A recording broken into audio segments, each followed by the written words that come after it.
Et donc salut à toutes et à tous, déjà l'épisode 80 de Boruto Naruto Next Generations.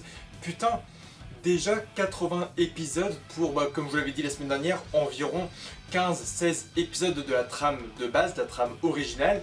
Donc on a 80 épisodes et ce 80e épisode dépasse même pas le tome 3 de la série. C'est assez époustouflant. Donc on se dit, parmi tous ces épisodes hors série, tous ces épisodes filler qui servent à compléter des personnages, allons-nous avoir aujourd'hui un épisode intéressant? Et je vais vous dire oui. Donc ce n'est pas seulement et uniquement l'histoire de Mitsuki qui va donc en fait chercher l'histoire et le mystère de la volonté, mais surtout le développement de Seikei. Tout simplement puisque Seikei a cette envie de découvrir l'humain, de découvrir ce qu'est vraiment que l'être humain, ce qu'il veut, ce qu'il souhaite et pourquoi il est vivant, ce que fait un humain. Le fait que voilà, un humain doit se brosser les dents, pourquoi on se brosse les dents, pourquoi les parents grondent les enfants lorsqu'ils se brossent pas les dents, etc. C'est plein de choses bêtes pour nous, mais pour un être humain qui a été créé artificiellement, qui n'a pas de parents, qui est né avec une idée, une intelligence suprême dès le début, il n'a pas connu toute cette phase d'apprentissage et on va dire, comment dire, de parents qui vont nous aider à grandir. Donc Seikei est vraiment très curieux de tout ça et va demander beaucoup et poser donc beaucoup de questions à Mitsuki. Et c'est franchement fort. Et via le développement de Seikei, on va pas seulement développer ce personnage mais aussi Kokuyo, qui était un peu le personnage froid de ce trio de Mitsuki, Seikei et Kokuyo. Et au final, on voit qu'il va complètement laisser Mitsuki se charger de la santé de son ami pour aller chercher des renforts et le ramener au pays de la roche. Et c'est hyper fort. À côté de tout ça, bien sûr, on ne loupe pas la chose, on a encore des moments hyper décevants. Donc là, tu vas me dire, Darkose, quel moment décevant tu as vu dans l'épisode? C'est très simple, c'est le fait que notre jeune Tsuchikage ne tient pas tête à un mec random. Pour te donner une idée, si tu as vu le combat de Gatai Momoshiki versus les Kage, Sasuke Naruto tiennent très bien, mais si on prend le cas du Mizukage et du Kazekage, donc Gaara, ils se font tous les deux one shot. L'autre Kage qui tient bien la route, c'est quand même notre jeune Tsuchikage, notre jeune femme, notre seule Kunoichi Kage, qui arrive à tenir quelques secondes tête à Momoshiki, qui force quand même Momoshiki à se défendre et qui arrive plus ou moins à lui mettre un coup. Donc, soyons d'accord sur une chose, uniquement via l'animé, on ne prend pas le manga papier, mais uniquement l'animé, Gaara, mais aussi notre Mizukage sont fait one shot. Et notre Tsuchikage s'est quand même plutôt bien débrouillé face à Gatai Momoshiki, qui est un Otsutsuki déjà, mais également un dieu qui avait fusionné. Gardez ça en tête. Moi, la Tsuchikage m'avait étonné de fou, et là, elle se fait avoir, emprisonnée et scellée par son petit frère. Parce que pour ceux qui ne l'ont pas encore compris, oui, ça se voit, le méchant c'est le petit-fils donc de Onoki, mais c'est aussi le petit frère de Kurotsuchi, si je ne me trompe pas avec son prénom. Voilà, donc ça je vous l'avais dit il y a 5 épisodes de ça, qu'on développerait de toute façon le petit enfant de Onoki. Alors comment il est encore en vie, parce que normalement il était censé être mort, on va découvrir ça très bientôt. Mais voilà, j'ai vraiment hâte de voir comment ça va être développé, puisque le Kozuchi, je crois, ou Kozuki, je ne sais plus comment il était appelé, le petit frère de Kurotsuchi, mais en tout cas voilà, il était mort. Il était mort et là il est revenu à la vie d'une façon ou d'une autre, ou bien il s'est fait passer pour mort. Et là il travaille un peu dans l'ombre donc de notre village pour créer des êtres humains artificiels, donc c'est très mystérieux pour l'instant. Autre chose qui nous montre que c'est le petit frère donc de la Tsuchikage, c'est aussi le fait qu'on a un passage vers Onoki. Onoki qui est dans son lit, on va pas dire de mort, hein, mais il est quand même presque. Et donc Onoki qui a une santé qui se stabilise. Mais on voit aussi qu'Onoki n'est plus l'Onoki de la 4ème Grande Guerre Ninja qui est très actif, mais un Onoki qui est maintenant très fatigué, qu'on a déjà vu maintenant dans les épisodes 74-75 où il était dans un fauteuil roulant. Mais là, Onoki est dans son lit, il a besoin de repos, il ne bouge plus, il a un médecin toujours à ses côtés. Donc, je pense qu'actuellement c'est la fin de Onoki. Mais d'une façon ou d'une autre, nous savons que Boruto va ramener le petit frère de la Tsuchikage du bon côté. Je ne vois pas en fait, pour tout vous dire, le petit-fils de Onoki mourir. Je ne le vois pas mourir pour l'instant, je le vois plus en fait rester aux côtés de sa sœur et l'aider à gouverner ce pays.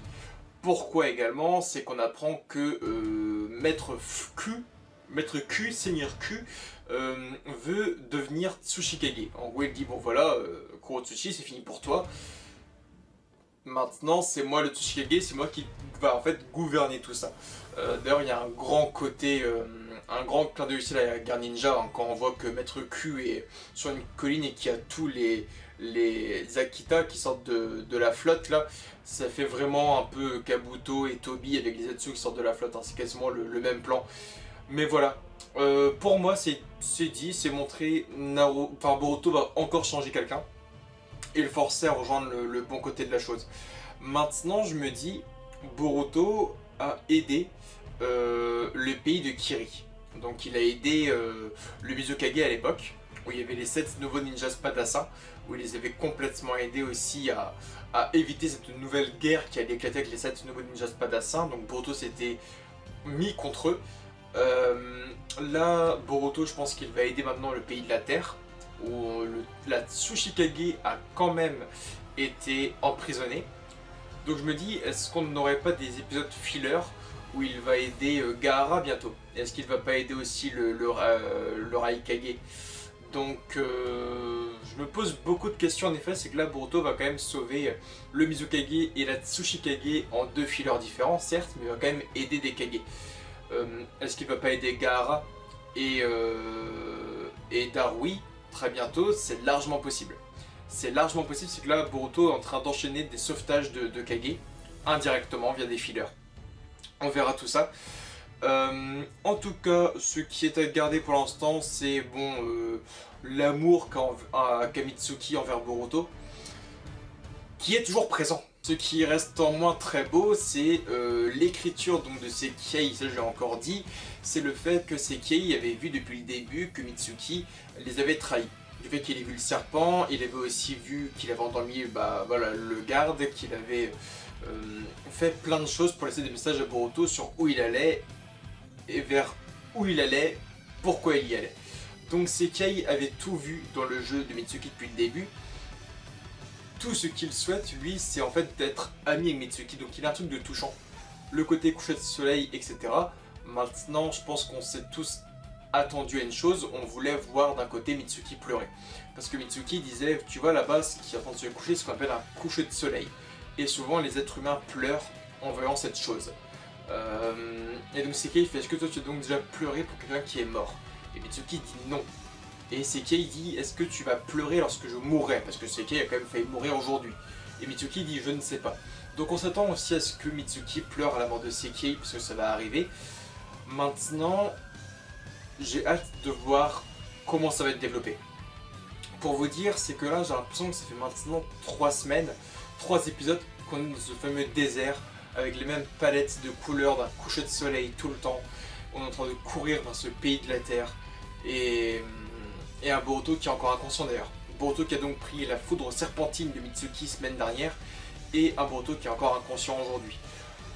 On verra comment tout cela sera développé. J'ai hâte d'avancer un peu dans la trame. Franchement, j'ai hâte. Moi, ce qui me fait peur, je vous l'ai dit, hein, c'est que là, on a vu le sauvetage du Mizukage, on a vu le sauvetage bientôt de la Tsuchikage. Et j'ai peur qu'on ait le sauvetage de Gaara, le Kazekage et du Raikage.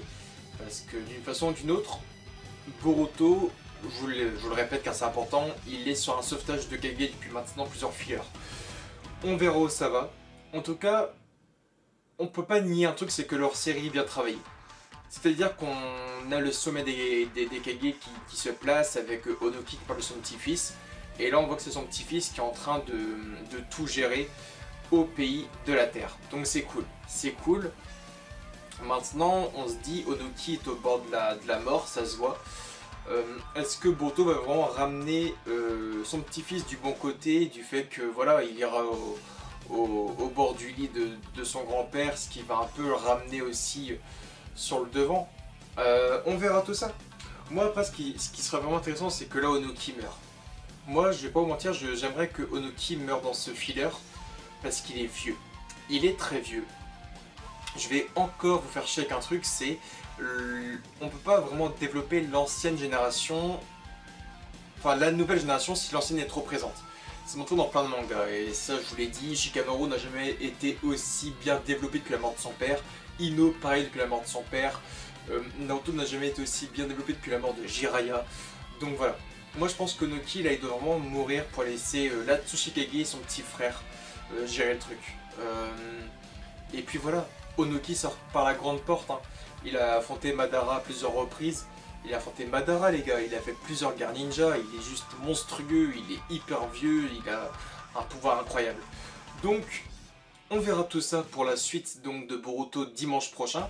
L'épisode était très touchant, très bien écrit, très belle palette de couleurs. Le Seikei, moi, il m'a touché. Il m'a fait des revirements de situation, c'est ça qui est bon, c'est ça que je demande moi maintenant à Boruto, je demande rien de plus. Donc c'était hyper cool et hyper bien travaillé. En tout cas, je vous retrouve dimanche prochain. Je me pose plusieurs questions. Est-ce que Boruto est prédestiné en fait à sauver chaque Kage dans leur pays natal? On verra tout ça. Je vous aime fort et bye tout le monde.